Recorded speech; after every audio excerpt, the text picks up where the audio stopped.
तो hello everyone, once again welcome back to my YouTube channel. और आज से ये जो सीरीज है ये स्टार्ट हो रहा है तुम्हारे पास रियल नंबर का।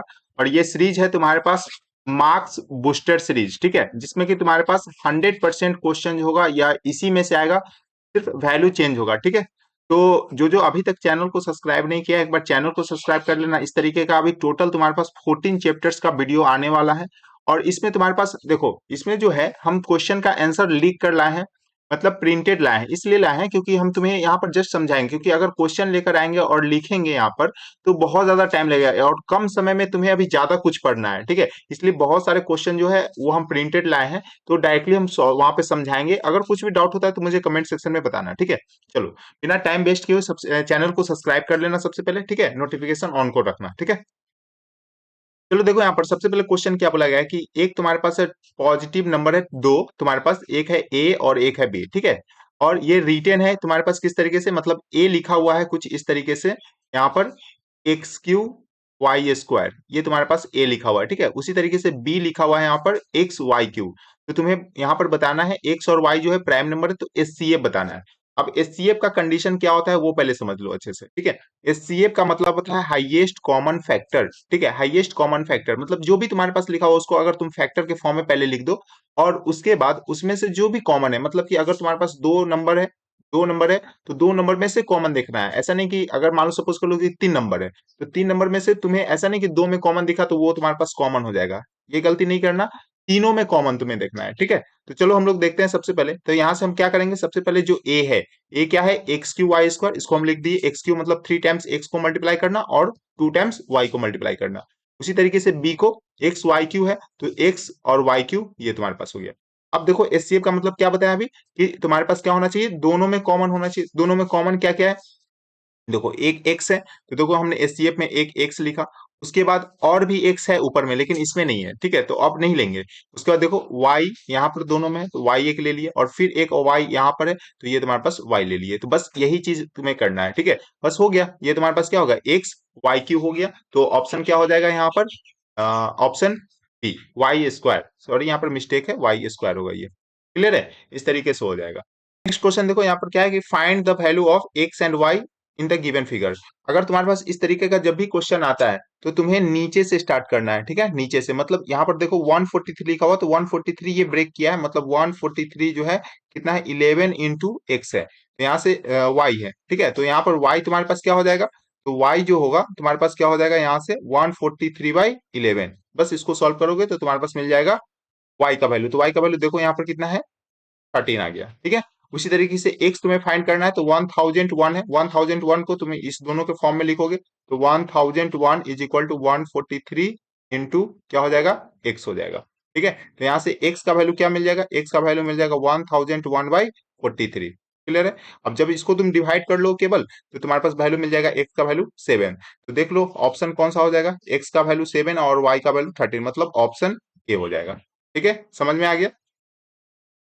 चलो नेक्स्ट मूव करते हैं। यहाँ पर क्वेश्चन बोला गया है, check whether 4 to the power n can end with zero for any natural number n।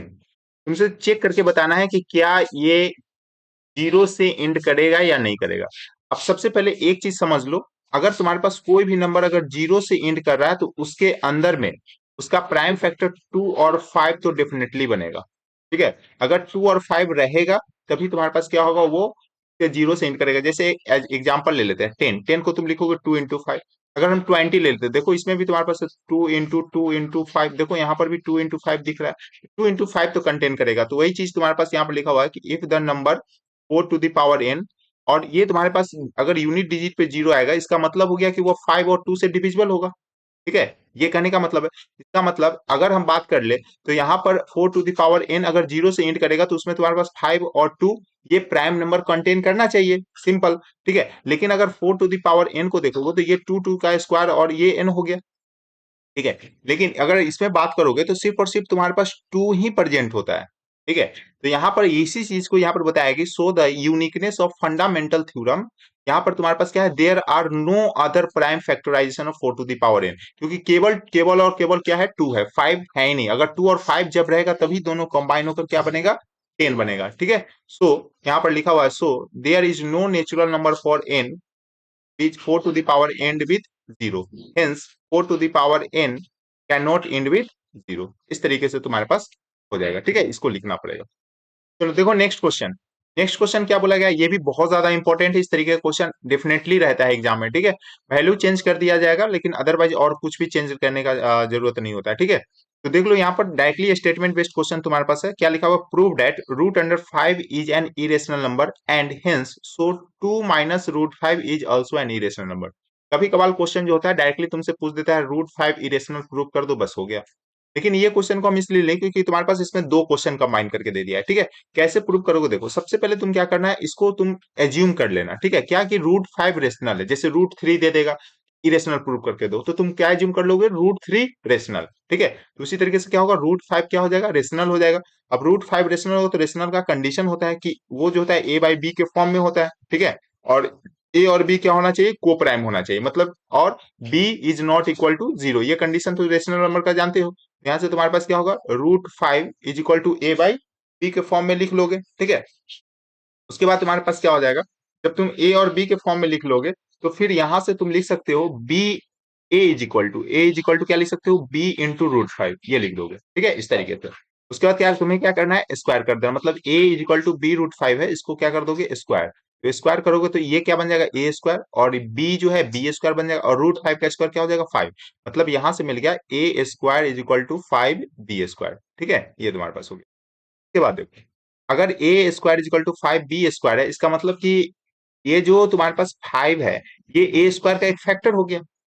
A square का एक फैक्टर तुम्हारे पास क्या हो गया, 5 हो गया, क्योंकि इसका मल्टीप्लाई के फॉर्म में है। इसका मतलब हो गया कि रिजल्ट क्या बता रहा है कि 5 is also a factor of a. मतलब अगर 5 एक फैक्टर है तो ए इज इक्वल टू हम 5 सी के भी फॉर्म में तो लिख सकते हैं, ठीक है, ए इक्वल टू 5 सी के भी फॉर्म में लिख सकते हैं। यहां से तुम्हारे पास क्या होगा, ए स्क्वायर इज इक्वल टू, अगर स्क्वायर कर लोगे तो 5 का 25 सी का स्क्वायर ये आ जाएगा। मतलब अब अभी तुम देखो, थोड़ा देर पहले क्या बताया गया था कि ए स्क्वायर जो है इसका एक फैक्टर तुम्हारे पास क्या है, यहाँ पर देख लो 5, ठीक है।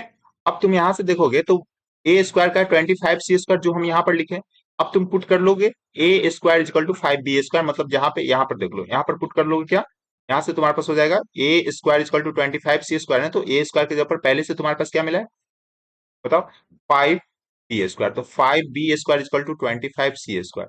अब यहां से तुम देख लो बी स्क्वायर इक्वल टू क्या लिखोगे, 5 सी लिखोगे। इसका मतलब क्या हो गया, इसका मतलब हो गया यहाँ से कि जो तुम्हारे पास बी स्क्वायर का भी एक फैक्टर क्या बन गया, 5, ठीक है।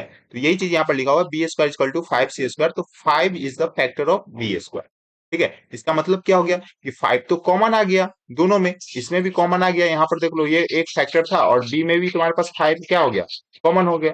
इसका मतलब हो गया कि तुम्हारे पास 5 जो है वो कॉमन फैक्टर है ए और बी, और ये तुम्हारे पास क्या है, कॉन्ट्राडिक्ट करेगा, क्योंकि तुम क्या लिए हो, ए और बी लिए हो को प्राइम का मतलब होता है कि ये भी तुम्हारे पास प्राइम और ये भी तुम्हारे पास प्राइम।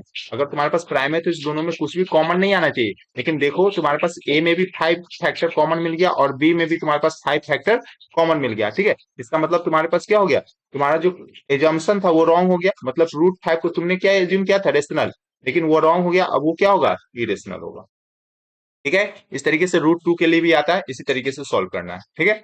चलो नेक्स्ट, इसी में बोला गया था कि बताओ कि रूट 2 माइनस रूट 5 जो है इरेशनल है। अब आगे इसमें कुछ भी ज्यादा कुछ टफ नहीं है, इसका मतलब क्या हो गया कि 2 माइनस रूट 5 को तुम क्या एज्यूम कर लो, ए, ठीक है, क्योंकि तुम्हें क्या करना है, 2 माइनस रूट 5 को अगेन तुम्हें रेशनल ले लेना है। तो अगर तुम रेशनल लोगे तो यहाँ से 2 माइनस ए, मतलब कि 2 minus A is equal to root 5 आ जाएगा। मतलब 2 माइनस ए ये तो एक रेशनल है, लेकिन ये रूट 5 क्या है, इरेशनल है, जो अभी तुम प्रूव किए। तो कभी भी रेशनल इरेशनल के इक्वल होगा, नहीं होगा। यहाँ पर तुम यही चीज लिखा हुआ है कि 2 minus A is rational but root 5 is not rational. इसका मतलब कि रेशनल कभी भी इरेशनल के इक्वल नहीं होगा, इसलिए तुम जो एजम्पशन लिए हो क्या कि 2 माइनस रूट 5 एक रेशनल है, वो 2 माइनस रूट 5 रेशनल नहीं क्या होगा, इरेशनल होगा। देखो नेक्स्ट क्वेश्चन है तुम्हारे पास, क्या बोला गया कि 3 well tall at interval 9, 12 or 15 minutes respectively. If they start crawling together, after what time will be next crawl together?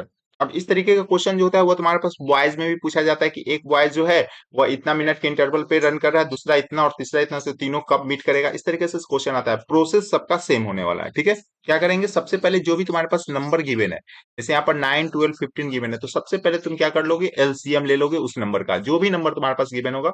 लेकिन जो एलसीएम आएगा वो किस में आएगा, मिनट में आएगा, ठीक है, वो किस में आएगा, मिनट में। मतलब तुम्हारे पास जैसे सपोज करो कि इसका एलसीएम कितना मिला, 180 आया है, तो 180 क्या हो जाएगा, मिनट हो जाएगा, ठीक है। 180 क्या हो जाएगा, मिनट हो जाएगा। मतलब इसका मतलब हो गया कि ये तीनों 180 मिनट बाद तुम्हारे पास क्या करेंगे, मीट करेंगे। अब क्वेश्चन आ जाएगा तुम्हारे पास इसी तरीके के कि सपोज कर लो कि तुम्हारे पास 7 पीएम में ये तीनों जो है वो स्टार्ट किए थे। सबसे फर्स्ट बेल जो है वो 7 पीएम में तुम्हारे पास क्या हुआ था, बजा था। तो नेक्स्ट तुम्हारे पास कितना मिनट बाद बजेगा, मतलब तुम्हारे पास एक तो तुम्हारे पास 180 मिनट आ गया, 180 मिनट मतलब 3 आवर, 180 मिनट मतलब 3 आवर। मतलब एक बार अगर 7 बजे बजा है, तो नेक्स्ट जो बेल बजेगा वो तीनों एक साथ कितने बजे, 10 बजे, 10 पीएम में, ठीक है। ये तुम्हारे पास होगा, समझ में आ गया। तो टाइम ही पूछता है कभी कभार, क्लियर है। नेक्स्ट क्वेश्चन इसी के साथ देखो, एक तुम्हारे पास क्या दिया हुआ है कि एचसीएफ तुम्हारे पास है 65 और 117 का, expressible in the form of 65m-117, ये तुम्हारे पास तो वैल्यू तुम्हें फाइंड करना है एम का। कुछ नहीं, बहुत इजी है, क्या कर लोगे, 65 और 117 का तुम क्या ले लोगे, एचसीएफ ले लोगे। एचसीएफ बता चुके हैं क्या होगा, तुम्हारे पास जो कॉमन होगा वही लेना है। तो कॉमन देखो इसमें सिर्फ और सिर्फ 13 है, मतलब एचसीएफ क्या हो जाएगा इसका, 13 हो जाएगा। तो तुम क्या करोगे यहाँ से बताओ, यहाँ से तुम्हारे पास जो होगा वह 65m-117, यही तो बोला है कि एचसीएफ को एक्सप्रेस किया गया, ये किसके इक्वल होगा, 13 के इक्वल होगा। 65m = 13 + 117, यहाँ से तुम्हारे पास क्या हो जाएगा बताओ, 65m इक्वल टू हो जाएगा 130, तो m का वैल्यू मिल गया, इस तरीके से हो जाएगा। और इसी में क्वेश्चन बोला है यहाँ पर कि also find the LCM of this one. तो एलसीएम क्या होता है, एलसीएम लोएस्ट कॉमन मल्टीपल होता है। देख लो यहाँ से लोएस्ट कॉमन मल्टीपल क्या होगा, सबसे पहले जो कॉमन है उसको एक बार लिखो यहाँ पर 13, और जो रिमेनिंग कॉमन नहीं है उसको भी लिख लो। 5 × 3 × 3 कितना मिला, 585 मिला। तो एलसीएम हो जाएगा तुम्हारे पास 585, और एचसीएफ का जो वैल्यू है वो उसमें तुम्हारे पास एम पूछा गया, एम का वैल्यू क्या मिल गया, 2 मिल गया। देखो क्वेश्चन क्या बोला है कि explain whether 3 × 12 × 101 + 4 is a prime number और कंपोजिट नंबर। अब देखो लो, एक चीज समझ लेना अच्छे से, अगर तुम्हारे पास प्राइम नंबर होगा, अगर कोई भी नंबर तुम्हारे पास प्राइम नंबर होगा, तो उसका जो तुम्हारे पास फैक्टर होता है या तो वो खुद नंबर होता है, नहीं तो 1 होता है, इसके अलावा कुछ भी नहीं होता है, ठीक है। ये चीज तुम्हें लेकर चलना है। अब कंपोजिट होगा तो मोर देन 2 फैक्टर होगा, एक तो खुद नंबर, एक 1, और उसके अलावा भी अगर तुम्हारे पास कुछ भी आएगा तो वो तुम्हारे पास क्या बन जाएगा, कंपोजिट नंबर हो जाएगा, ठीक है। तो चलो तुम्हें देखना है कि ये तुम्हारे पास प्राइम है या कंपोजिट है। तो सबसे पहले क्या करोगे यहाँ पर, देखो 3 × 12 × 101 + 4 ये लिख लो, ठीक है। अब क्या कर लोगे यहाँ से, क्या इसमें तुम्हें देखना है ये तीनों प्लस है ना, तो इसमें तुम्हारे पास एक पार्ट तुम्हें ये दिख रहा है, एक पार्ट ये दिख रहा है, ठीक है। तो क्या इसमें तुम्हारे पास 4 है या नहीं है, तो 4 इसमें भी है, क्योंकि 12 को लिख सकते हो तुम 4 × 3, ठीक है। तो इसमें भी 4 है, यहाँ भी 4 है, ठीक है। तो दोनों में से 4 कॉमन कर लोगे तो क्या मिलेगा, ये 3 मिलेगा यहाँ पर, ठीक है। और 4 × 3 में से 4 निकल गया तो 3, और इंटू 101, और प्लस ये 4 में से ये 4 कॉमन हो गया तो 1 आ गया, ठीक है। मतलब अल्टीमेटली तुम्हारे पास क्या मिलेगा, 4 इंटू, और इसको तुम मल्टीप्लाई करोगे तो 909 + 1 मतलब 910 हो गया। अब तुम 910 को यहाँ पर तुम ब्रेक कर दियो, 4 को लिख दियो 2 × 2, और 910 को 10 × 7 × 13, ठीक है। का मतलब क्या हो गया कि ये जो तुम्हारे पास नंबर था, इसका तो फैक्टर के फॉर्म में ये तुम्हारे पास आ गया, 2 × 2 × 2 × 2 × 5 × 7 × 13, कितना ज्यादा फैक्टर मिल रहा है, ठीक है। लेकिन प्राइम का केस में क्या था, जैसे तुम्हारे पास 7 प्राइम होता है, तो 7 को क्या लिखते हो, 1 × 7, इसके अलावा तो कुछ कुछ नहीं लिख सकते हो, इसके अलावा तो फैक्टर आएगा नहीं। लेकिन यहाँ पर जो तुम्हारे पास नंबर दिया गया इसका तो फैक्टर इतना आ गया, 2 × 2 × 2 × 5 × 7 × 13, इसका मतलब ये क्या हो गया, कंपोजिट नंबर हो गया, ठीक है। तो आई होप तुम्हें ये जितना भी वीडियो बताए हैं, जितना भी क्वेश्चंस,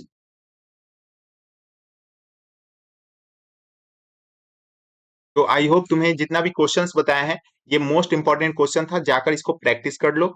और नेक्स्ट वीडियो के लिए चैनल को अभी तक सब्सक्राइब नहीं किया तो चैनल को सब्सक्राइब करके रखना, क्योंकि मोस्ट इंपॉर्टेंट क्वेश्चंस जो होगा वो हम कराते रहेंगे। अभी जो है पूरा होल 14 चैप्टर्स का आएगा, ठीक है। मिलते हैं नेक्स्ट इंपॉर्टेंट वीडियो के साथ, तब तक चैनल को सब्सक्राइब कर लो, बाय।